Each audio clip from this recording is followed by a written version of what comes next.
Pro tip, don't wear socks and closed-toed shoes to the dunes. Although they recommend it in the summer because apparently the sand gets to like 170 or 140. Well, okay. Not needed in September. Gross. Well, if you couldn't tell, we are at Great Sand Dunes National Park and we just got done playing in the dunes. It was a bit windy. It wasn't windy when we got here, but of course, right when we got to the top of the dune, this like huge wind gust just comes through and then it didn't really stop.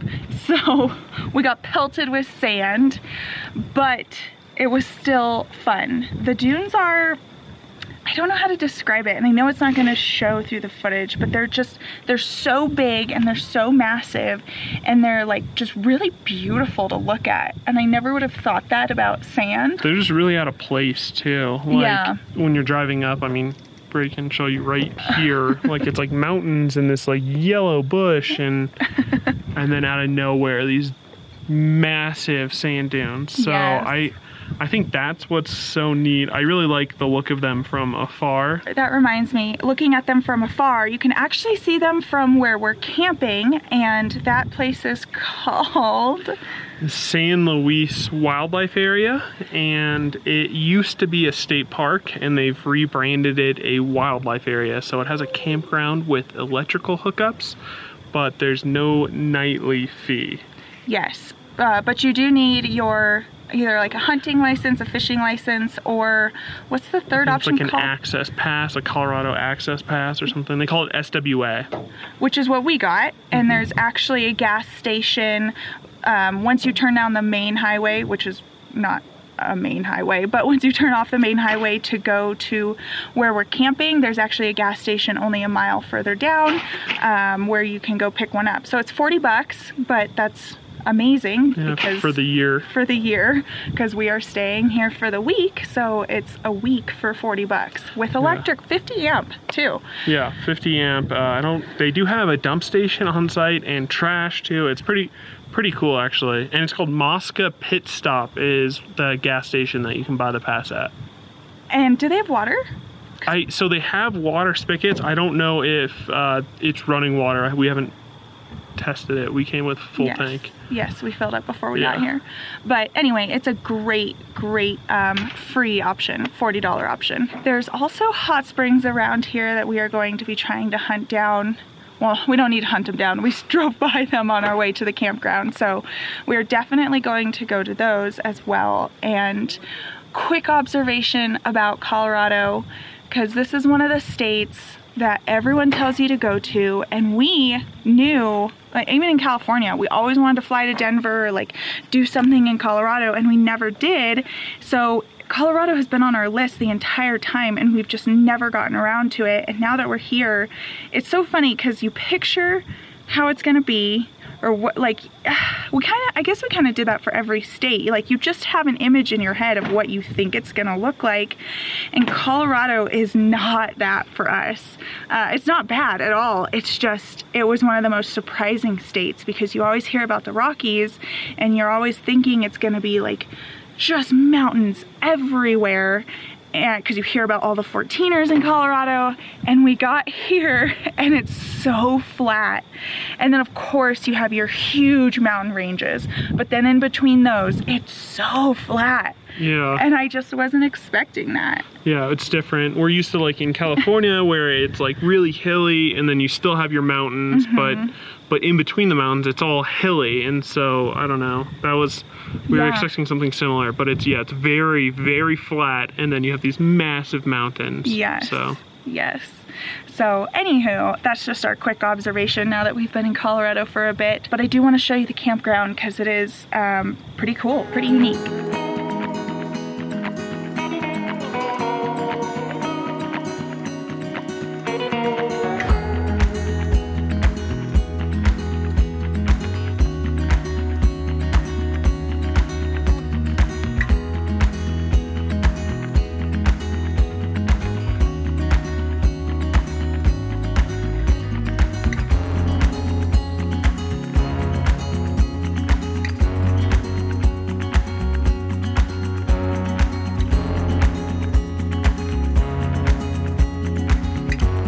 right, well, that's our campsite. It is pretty cool because each one comes with one of those little covered patio areas and a fire pit. So we got this awesome back-in site that we actually passed by originally because we didn't want back-in sites because there's so many like pull-throughs. Yeah. But we circled around again and we saw it and we're like, oh, this is great. It has the best view of the dunes and the lake and everything. So full yes. 50 amp. I do think this is one of the best sites here, and it's site 16 in Loop A.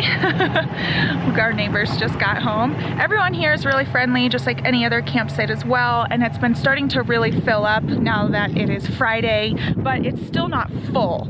So even coming in on a Friday, people are still gonna find spaces. Maybe not the ones with the best views, but I mean, free camping. What are you gonna do, you know? Yeah, I don't know. Everyone's been very, very friendly and happy, and the camp host is very friendly and does keep an eye on things, so. Yes, and he did come by and check for our pass too, so I know a lot of the reviews said you don't need the pass, but frankly, why wouldn't you support the state that you're free camping in? And B, he did come by and check our pass, and probably because we were here a couple nights. So sure, if you're passing through and you don't want to buy the $40 pass and you're just gonna stay here one night, I guess you could risk it, but that's your karma. So anyway, we recommend getting the pass and enjoying your time here and spending a couple days and checking out the dunes, because they're just like awesome. You can see like all 15 miles worth over here, which is really cool. And now we are going to go check out the hot springs, and I'm pretty excited because this place, we've been told, has like a greenhouse enclosed hot springs, and it's 21 and over, so that's always good. Not that we don't like kids, it's just that sometimes it's nice to only be 21 and over, unless you get those drunk jerks. Anyway, let's go.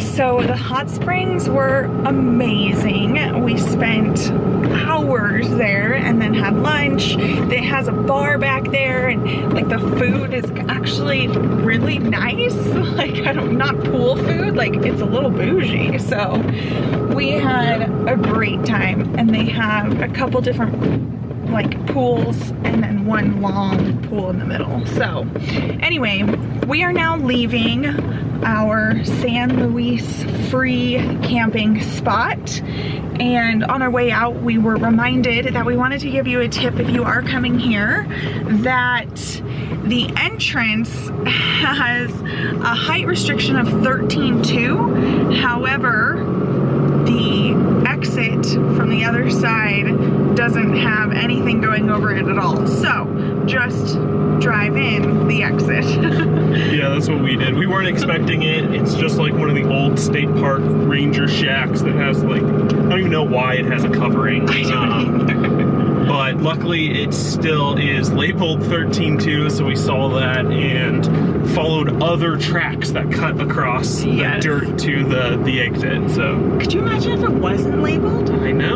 I don't know if I would have gone under it just because I'm highly suspicious of everything. But yes, and so the road in is paved, and then it turns into dirt, and then it's paved again once you get to the actual campsite, and then the campsites aren't paved. There's a few pull-throughs that are, but it doesn't really matter once you get up there. And then we felt like we were going the wrong way for a while, because the road that we're on now, leaving the campground to get to the main highway, is like, what, 10 miles? I don't even know.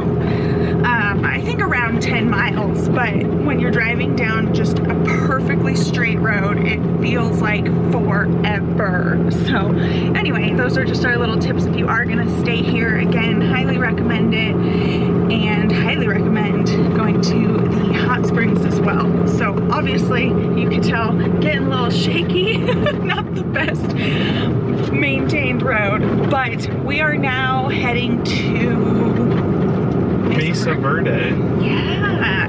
Well, we're staying in a campground there because after boondocking last week and then only having electrical this week, we are ready for some long showers and we desperately need to do laundry. But I know we are gonna, we are going to have a lot of fun there as well.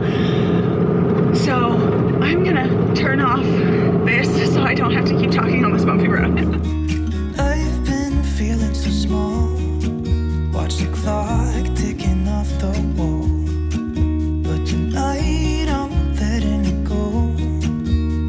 Spend my coin for sure. I'm gonna be myself, or I could be someone else. No one's stopping me now. I'm gonna skip my breaks. I'm gonna make mistakes. I just wanna feel alive. It's just what I do when I'm out, so try not to hold me down. Feel alive when I'm in this town. So today is upgrade and maintenance day. I just got done completing a upgrade of our thermostat, so now we can control it remotely, and we'll show you more of the process as we do the other thermostat. I didn't want to film the first one in case it didn't work. So it worked. First try. Awesome. First try. Which I want to thank Adventurous Way. Matt has a blog post, which I'll link below, and then I'll also be sharing how to do this on our blog. He found the thermostat that works on 12 volt and also allows you to control it remotely. Yes, which is really cool. So that's the best part. Yeah, so down below will be our Smart RV Ultimate Guide that has links to all the Smart RV stuff I'm going to be doing. However, in this whole process, we did notice inside the AC I can see light, which you generally don't want. It means that there is some sort of hole or something. Gap, yeah. Yeah, gap. And which makes sense because sometimes we would smell like campfire smoke, and AC is supposed to be like a sealed system. Anyway, so it was just a strange thing. Oh. AC's still working. I don't know how to use this new one. Just right here. It's not 80 degrees in here, is it? It is. Oh. What are we doing sitting in this hot weather? You're working on the ACs. Okay. All right, so once again, you can see it's working, so there's proof. Good job. Yeah, so I want to go up on the roof and try to patch these holes or just see where the light's coming from. I don't like that idea. We hate it when we're sitting in a campground and the AC's bringing in smoke smell or whatever. Well, I'm more worried about rain now. Yeah. We've never seen water dripping from this. Yeah, because I think the shroud's over. I don't know. I'm going to go undo the shroud and we'll take a look. Sounds good. Okay, first we're showing you the view on the inside. That looks like a lot of light. Okay, so you go up there and I'll see when you block it out. All right.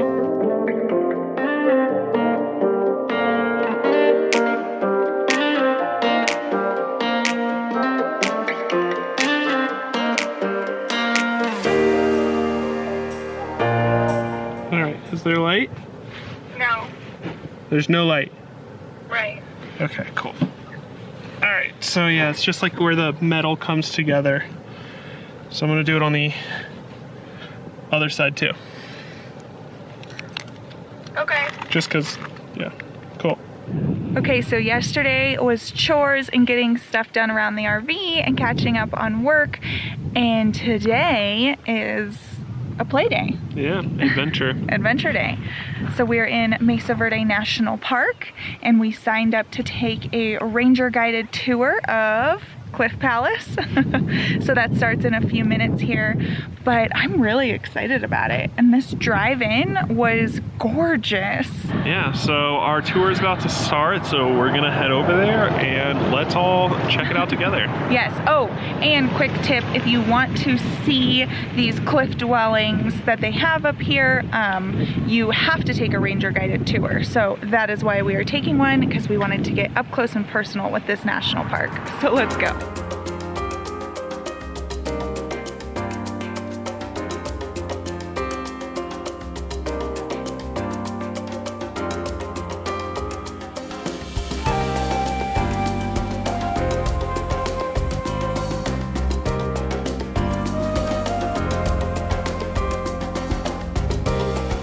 Those wood beams are original. Those beams are 900 years old.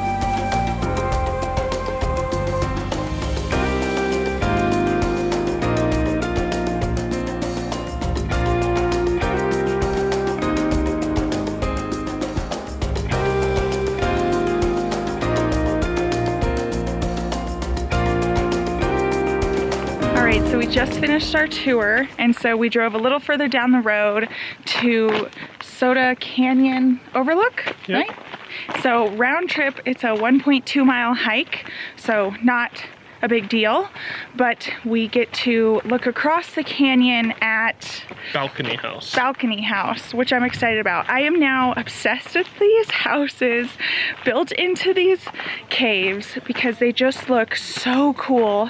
And by the way, I cannot say enough good things about the tour we took. Our ranger was just extremely knowledgeable and extremely passionate about the subject, and I feel like that's my favorite type of ranger, because we've seen them, you know, ranging from not that interested in what they're doing, but then super passionate and super interested. Yep. And our ranger used to be an archaeologist, and so he is just totally into this. So it was a phenomenal tour. Yeah, a lot of fun.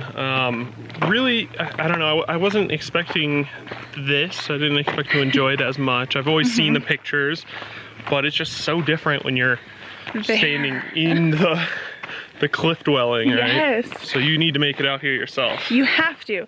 This national park is jumping up pretty high on my list as one of my favorites. Yeah, I think it'd be top 10, absolutely. I'm thinking like top 3 for me. I'm just really enjoying the history here, and like spotting these houses in the cliffs when you're even driving down through the road. Yeah, there's it's a couple cool. hundred of them, yeah. I think he said there's 600. Yeah. So that's really cool. So. Also. Okay. New shirts. Okay. I don't know if we've shown this one. Yeah, we're both wearing our shirts today. Take a hike and then old school retro getaway. So check those out in the shop. I thought take a hike was very appropriate for today. So anyway. And it can mean whatever you want it to mean. It can.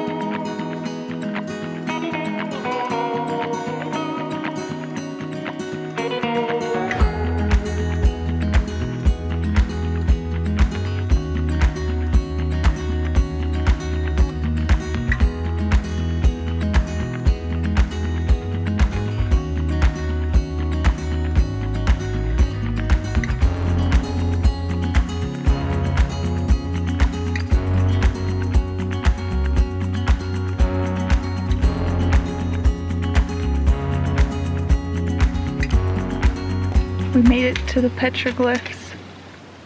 What do you think? Yeah, they're definitely petroglyphs. They definitely are. We're trying to figure out what they mean, but I think we saw a dog and 2 birds kissing. So, I like it. Yeah.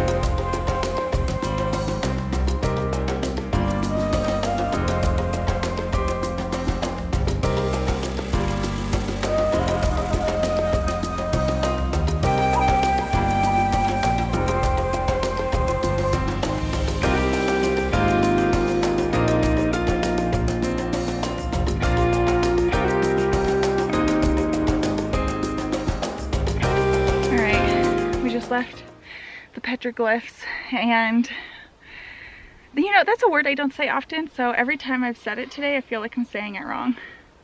Petroglyphs. Petroglyphs.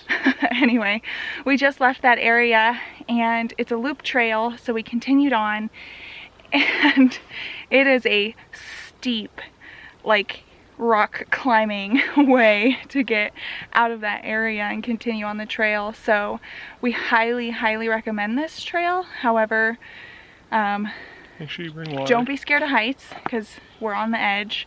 Bring water, and it's definitely like a hike. You're going to be on sand, you're going to be on rocks, you're going to be on stone.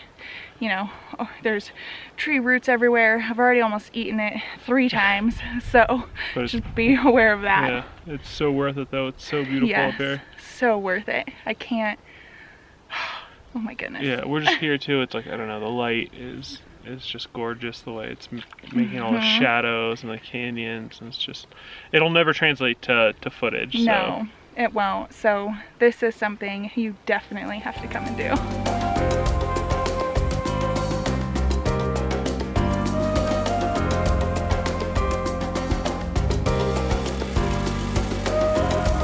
Okay, so we finished our hike on Petroglyph Point, and we definitely recommend it if we did not make that clear enough before. And then we now came and we're doing something called the Mesa Top Loop, and it is basically getting to explore the ruins that are up on the top of the mesa. So, Mesa Top. Very creative with their naming here. One thing I wanted to mention is that I kind of just expected to see the cliff dwellings in this park, and the Pueblo people who built those were actually here. They've been able to date 600 years prior to even building the cliff dwellings, which I thought was really interesting. And they can actually tell from the wood that they used and the clay, and I don't know how they do it all, but people way smarter than us are able to document a time frame. And so they actually lived on top of the mesa. So that landscape though, and that angle was really good for farming. So the Pueblo people here grew corn, squash, and beans, and that's what they used for trade and everything like that. And then eventually, you know, they were originally basket weavers, and then they became more clay and pottery types of people, and that's what they used for trade, as well as the food that they grew here. And so they were here for, I think they said a total of like 1,200 years, maybe. I can't fully remember. Do you remember? No, but I do remember that, like, it was really interesting. We watched the movie that they had at the museum, and they were saying, like, the cliff dwellings were actually a small subset. Like, they weren't really an important thing in the Puebloan life. It was like the majority of people lived up on the mesa top in like cities of clay that they, you know, like cities that they built. The term they used was apartments. Yeah. And then like 100-room houses. Like, yes. I mean, obviously they didn't call them apartments back then, but that's essentially what they looked like, and they had multiple stories. I thought that was like mind-blowing, and they actually only started building the cliff dwellings because they were running out of space up on top of the mesa between their farming and, you know, their homes and all of the buildings they had up here. So also another fun fact we learned is back then they had about 8,000 people in this area, and then 30,000 in the surrounding area. And even the 8,000 people is more people lived here back in 1200 than they do now. So everyone just cleared out, and they're not exactly sure why they cleared out. They think it might have been because of a drought or news of other cities that were gaining traction faster and just a better way of life.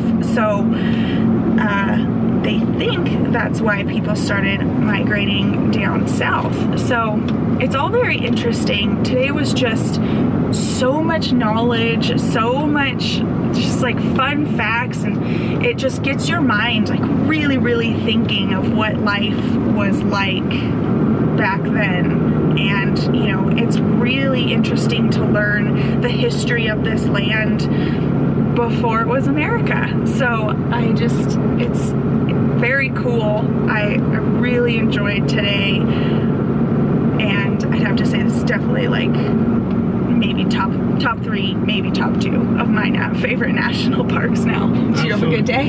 Yeah, no, I really liked it. I think this is top 3. We still have a lot more national parks to go, but this is still going to be in our top list because it's just different and interesting. Yes, exceeded expectations for sure. Absolutely.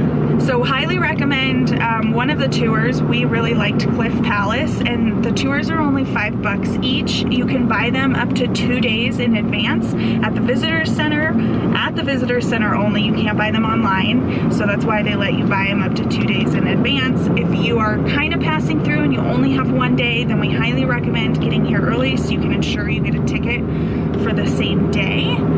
And it takes about an hour to get from the park entrance. Well, it took us 40 minutes. They told us an hour, but leave an hour to get from the park entrance all the way back to where your tour is going to be. We also hit our step goals, so I know Christine, who is our trainer, is going to be very proud of us. We exceeded them. I think I'm at like 15,000, and he walked the dog earlier and took her to the dog park, so you're beating me today. But overall, great day. Can't recommend this national park enough. But other than that, don't forget to like this video and subscribe to join our Getaway gang. We'll see you next time. Bye guys. And it's $40 to get one, but oh, there's a bee. Okay. Okay, I'm gonna close the door. Oh, it landed on the door. Get out of here.